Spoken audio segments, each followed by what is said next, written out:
Servites, and Father Augustine Morini.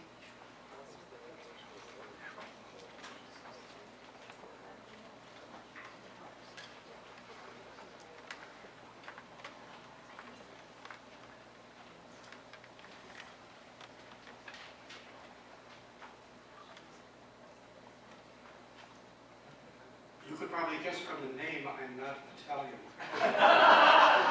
I'm not Irish either. And I'm proud of it. I'd like to make two preliminary notes.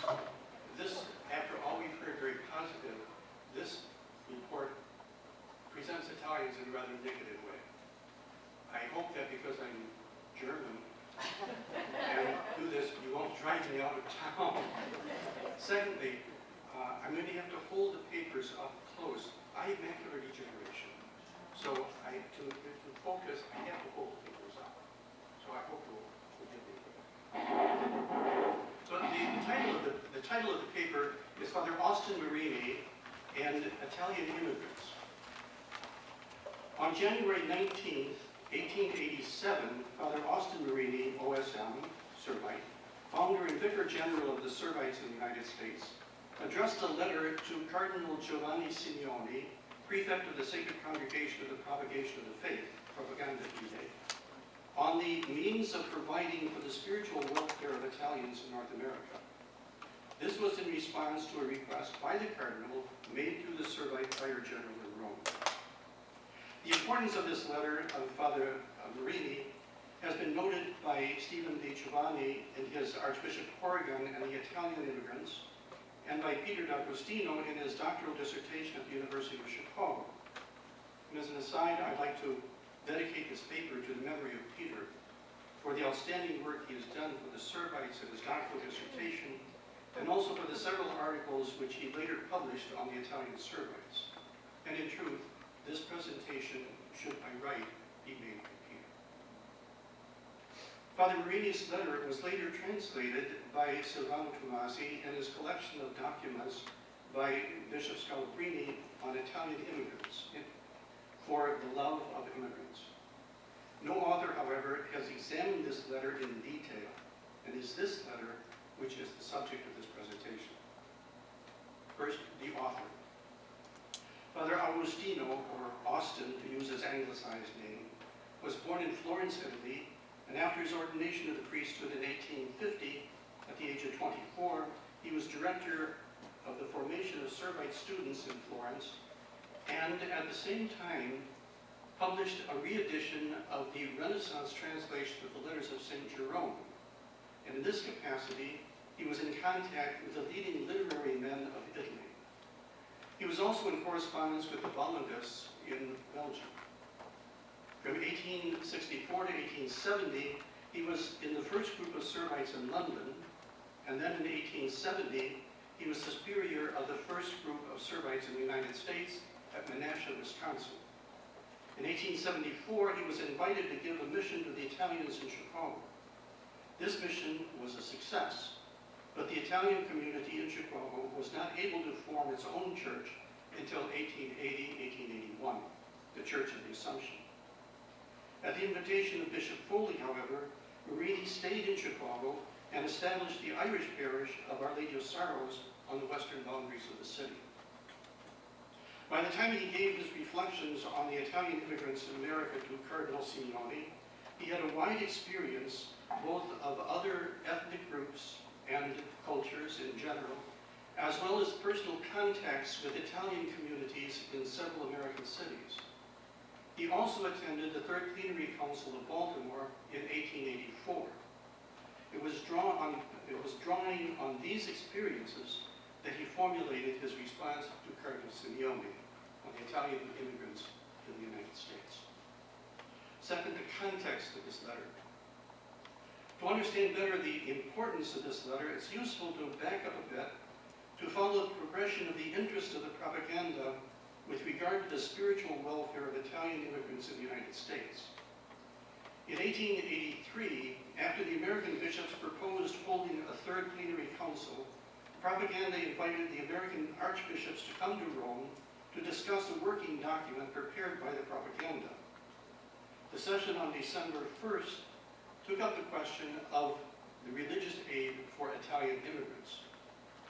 The minutes of this session record that Archbishop Gibbons of Baltimore approved the establishment of committees for Italian immigrants in the United States and suggested that similar committees be established in Italy.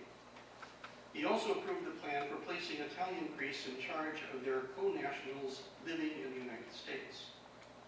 Archbishop Corrigan of New York observed that this was difficult to provide special churches for the Italians because, first, the Italian immigrants did not ordinarily frequent the church. Two, they had their dwellings dispersed throughout the various parts of the cities. And three, they made no offerings to the priests, either for the latter support or for the maintenance of the church. For this reason, the coadjutor, Archbishop of St. Louis, Patrick Ryan, said that it was more expedient that at the principal churches of large cities, there should be provided priests to whom the care of the Italians should be committed. The Cardinals of Propaganda also commended as a model the Society of St. Raphael, which was a society for the German immigrants in the United States. When the Third Plenary Council of Baltimore convened in 1884, Father Morini attended as superior of a religious order. When the question of Italian immigrants was discussed, as John Tracy Ellis, the American historian, recounts, there were so many differences of opinion in the council that the chapter was then dropped entirely. And the committee Gibbons appointed went back to the drawing board, but their new version contained no special reference to Italians. On the contrary, it contained words of praise for the German and Irish immigrant societies and an emphasis on the need for priests in the seaboard cities to care for the newcomers, the necessity of special protection for women immigrants, and the desirability of directing the foreign-born immigrants from the cities to the rural areas.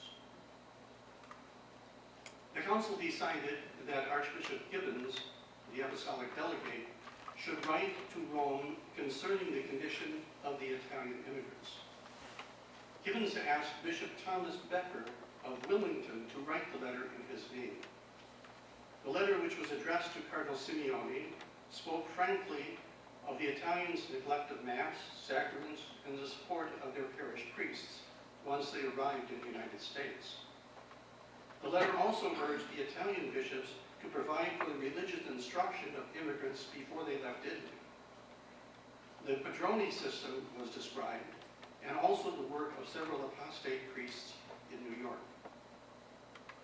With this information and other correspondence on the subject, the Sacred Congregation was ready to take action in early 1887. It was in this context that Cardinal Simeoni solicited the views of Father Morini. The congregation prepared its report on Italian immigration and presented it to Pope Leo XIII in an audience of June 26, 1887. Annexed to this report were 12 documents cited in the report. Father Morini's letter is cited as document number 7 and is described in the report as the authoritative and confidential information received in this regard. In addition to these sources of information, the report uses extensively also the pamphlet on immigration by Bishop Scalabrini of Piacenza and a memorandum on Bishop Scalabrini's pamphlet requested by the congregation from Bishop John Ireland of St. Paul. Third, the content. First part of the content, the general situation of Italians in the United States in the view of Father Morini in 1887. According to Father Morini's report, these immigrants, those immigrants who remained in the cities, were scattered throughout the area. They sold fruit from carts or had restaurants or liquor stores. Others went through alleys collecting rags, papers, and cigarette butts. Still others roamed around the city and countryside playing music and begging. Even those who did not go to church even those who did go to church contributed very little to the collection, for they didn't seem to realize that they had to support the priest and the church. Those outside the cities lived in small groups, mixed with other nationalities, in such occupations as building railroads and canals, mining coal and other minerals, and in the winter they worked for logging companies. In general, Morini lamented that the Italian immigrants were dirty and ignorant of the faith. Some were Garibaldians who spoke obscenities against the priests and the Pope. All of this was based on his personal experience. He recounts that he had visited the Italian church in St. Louis, which had to be sold. He states that he spoke with Father Andreas, the pastor of the Italian parish in Baltimore, who told him that without the help of the Irish, the parish was in danger of being sold because the Italians did not contribute enough for the support of the church and the priests. In California, which he visited in 1886, there were many Italians who were wealthy and hundreds of families living near the church, but attendance at Mass on Sunday was about 200, and the church was not yet painted. He preached in Burlington, Iowa, where there were a few dozen Italian families, but only one person came to confession. The same was the experience of Father Tonisi in the predominantly Irish parish in Spring Valley, Illinois. Father Tonisi visited all 60 Italians there, but again, only one came to confession. Here it is interesting that Father Morini does not cite the example of Assumption Parish in Chicago, which seems to go contrary to the examples. There was, in 1880s, a sufficiently dedicated Italian group to sponsor and assume responsibility for the Italian church. Second, the reasons for this situation.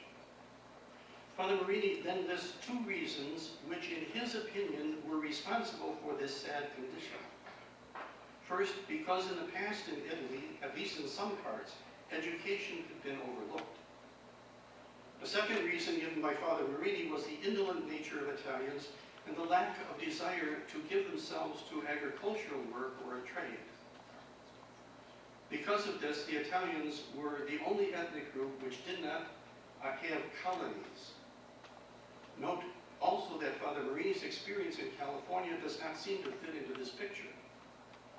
There, Italians were in trades and professions, and even agriculture. One might also cite again the success of the founding of the Italian parish of Assumption Church in Chicago. Possible remedies. Here, Father Morini lists two possible remedies for this very serious condition of the Italians in America. First, committees should be formed in the port cities, both in Italy and the United States, and he describes the composition and function of these in some detail. Second, a majority should be persuaded to go to rural areas and form agricultural colonies. At this point, clearly, Morini is calling upon his experience at the Third Plenary Council of Baltimore, where these possibilities were discussed. The question of the communities committees had been proposed first by the Cardinals of Propaganda Fide, and was discussed and accepted by the American archbishops in their meeting in Rome. But after the discussion of the council itself, the final version of the decree speaks of them only in vague general terms. One of the most active bishops at the Baltimore Council was John Ireland of St. Paul. He was one of the supporters, together with Bishop John Lancaster Spalding of Peoria, of the Irish Catholic Colonization Association of the United States. No doubt it was because of his council experience that Morini urged Cardinal Simeoni to consult with Bishop Ireland for more details about the question of forming agricultural colonies, because, as he said, Bishop Ireland was in Rome at that time. But Morini expressed also his doubts that a colonization program would be successful. In his memorandum, quoted in the report of the Propaganda of the Faith, Bishop Ireland also seemed dubious as to the possibility of forming Italian agricultural colonies. Another element, language. At the end of his letter, Father Morini mentions a serious obstacle to the spiritual and temporal good of Italian immigration. It was the question of language. Morini develops this theme in greater length in a postscript to his letter. Most of the immigrants, he writes, are from Genoa or Naples and speak only their own dialects rather than Italian, and do not understand pure Italian well. Language is therefore not a unifying element among the Italians. He cites the example of the Irish, for whom English was their primary language, and of the Germans, who learned English but had sufficient numbers so as to maintain their own language in schools. He presents two possibilities. First, if the immigration continues in rather large numbers and if priests who speak the various dialects are provided, and provided it is possible to form colonies, the Italian churches will survive. But if immigration decreases or ceases entirely, or if it is not possible to form colonies, Italian churches will become English. The young immigrants and children born here mix with other nationalities and speak only English. He cites the example of the Assumption Church. He says, catechism is taught in Italian, but very often it is necessary to shift to English since the children understand English and not Italian. Furthermore, he adds, the parents want the children to learn English, not Italian, because English is the language which they need to earn a living. He ends by saying that it is necessary for priests and religious coming to America to know English. Concluding remarks. In conclusion, I'd like to add two personal impressions of the Italian crowd, as seen from Italy, Bishop Scalabrini and others, and from America, Father Morini and the Baltimore Plenary Council. First, the first impression one gets from reading Scalabrini is that the Italian immigrants are certainly poor and many without formal education. But by and large, they are good, moral people and regular churchgoers. The problem seems to be both on board the steamships, bringing them to America, and then the lack of support once they arrive. Morini, on the other hand, admitting that there are some good Italian immigrants, paints a rather different picture. They show little interest in the church, and even if they do attend Mass, they contribute little to the support of the priests in the church. He also cites the Garibaldians, who would be the anti-clerical group, not mentioned by Scalabrini. Morini seems to be saying that the real problem lies, at least in large part, in Italy and not in America. Second observation. A second impression is that the relationship between language, patria, and religion is more pronounced in Scalabrini. So much so that it almost seems that he proposes Italian colonies with economic and social ties to the patria, since Italy cannot have political colonies as the British and French do. In one place, Morini does seem to tie language and faith together because he speaks of, quote, the language, the great element of nationality which is connected so strictly with the faith. But neither Morini nor Scalabrini seem to explain well why the faith is so closely connected to the Italian language. But Morini also writes that, fortunately I will say, social and commercial circumstances by their nature lead to assimilation, so that the diverse nationalities are gradually absorbed and the great American nation is formed. In this, Morini seems closer to the Americanization position of Bishop Ireland than the more self-contained Italian colonies which support religion, language, and patria of Scalabrini. I hope that this brief summary of Morini's important letter of 1887 will help to understand better the condition of the Italian immigrants, both in Chicago and across the country.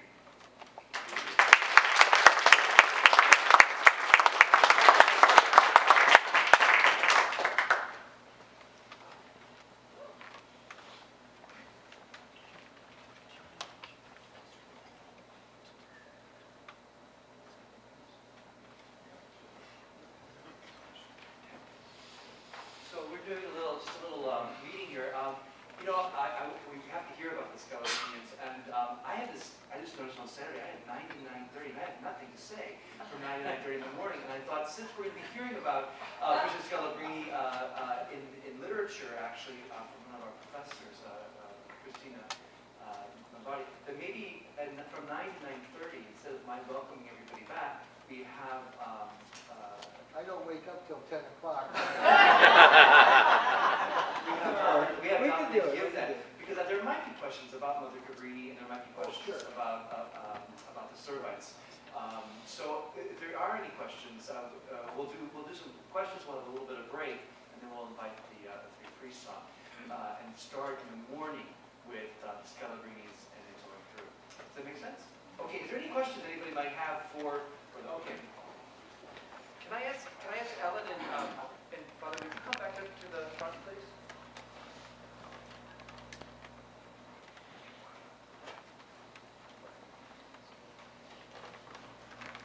My question is for Ellen, and with Mother Cabrini, did she actually start the school at Assumption in 1800?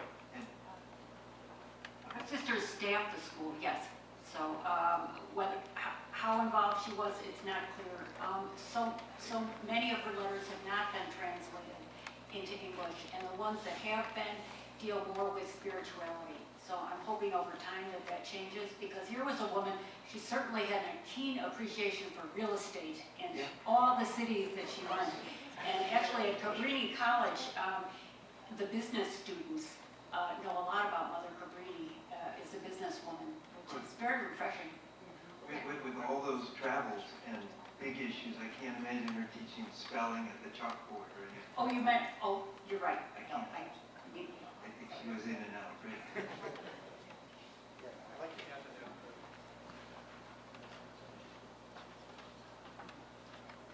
Mother Cabrini was certainly there. She was invited to open the school.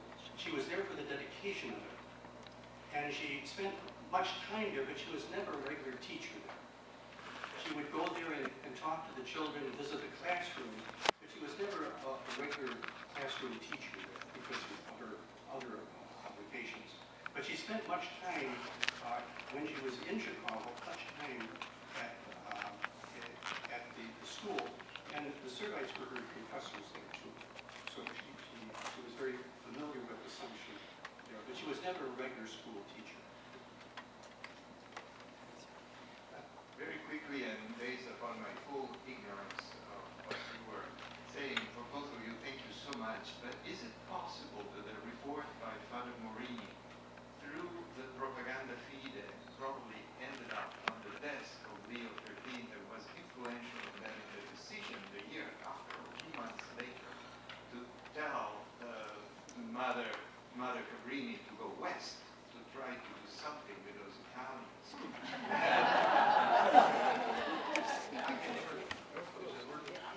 Got a real close though. Real close. Can you hear now? Yes.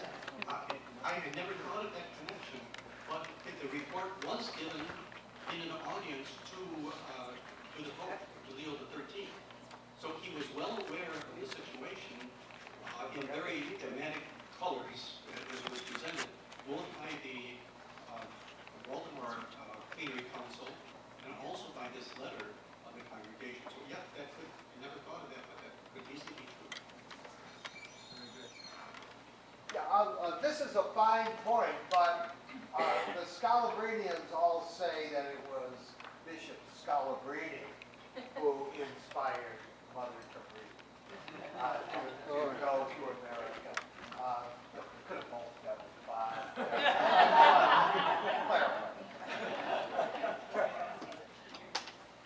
A little good church competition. Raymond's versus. Anyone else? Okay, well, thank you very much for our panelists, and thanks for the wonderful history.